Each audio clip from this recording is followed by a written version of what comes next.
Düşünün, fakir bir ülke, birkaç Toyota Hilux ve Land Cruiser ile Sovyet tanklarını, MiG jetlerini ve binlerce profesyonel askerini alt ediyor.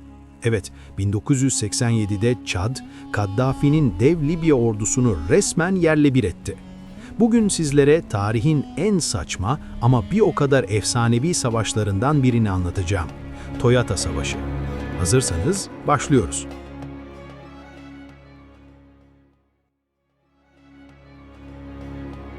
Önce savaşın arka planına bakalım.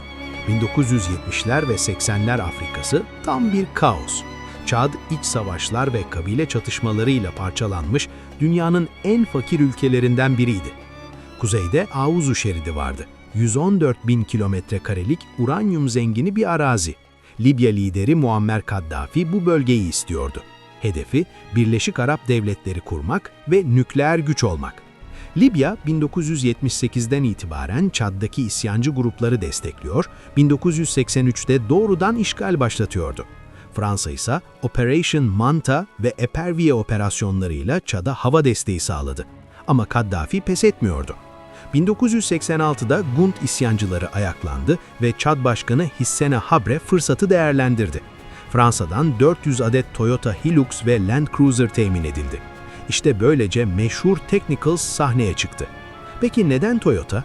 Hilux ve Land Cruiser çölde efsane dayanıklıdır.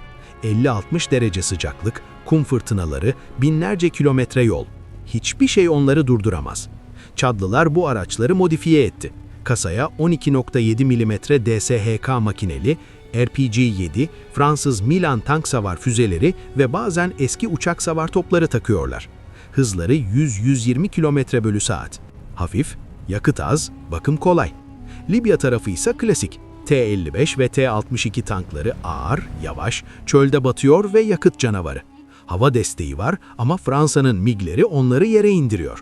Çadlıların taktiği basit ama etkiliydi. Vur kaç, mobilite ve sürpriz. Libya ise sabit savunma ve ağır konvoylarla hata yaptı. Fada Muharebesi, 2 Ocak 1987. Burada Libya 1200 asker, 92 T-55 tank ve 33 BMP ile savunmada.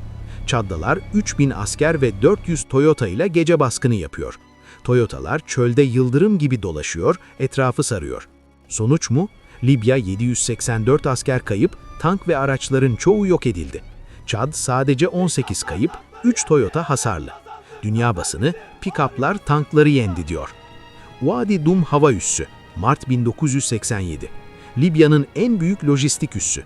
5000-7000 asker, 200-300 tank ve zırhlı araç, SAM füzeleri, mayın tarlaları. Çadlılar Toyota'larla tekrar baskın yaptı. Hafif araçlar mayınları aştı, Milanlarla tankları avladı, büst düştü ve binlerce Libyalı esir alındı veya kaçtı.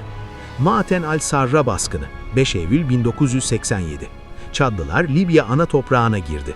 1000 kilometre yol kat ederek gece baskını yaptı. Jetleri yerde yakıp hangarları patlattılar. Sonuç, 32 MiG imha, 1000 Libyalı ölü, 300 esir. Libya ordusu dağılmış, moral sıfır. Eylül 1987'de ateşkes imzalandı, Libya çekildi. 1994'te Avuzu şeridi Çad'a verildi. Kayıplar, Libya 7000 artı asker, 800 artı tank ve araç, milyarlarca dolar zarar. Çad ise yaklaşık 1000 kayıp verdi. Toyota Savaşı bize gösterdi ki teknoloji değil, taktik, motivasyon ve mobilite kazanır. Küçük ama hızlı bir güç, dev bir ordunun ağır silahlarını alt edebilir. Bu konsept hala modern çatışmalarda kullanılıyor. Somali, Yemen, Suriye ve Libya'daki iç savaşlarda Technicals etkili bir silah olarak karşımıza çıkıyor. Videoyu beğendiyseniz yorum yapmayı ve kanala abone olmayı unutmayın. Görüşmek üzere.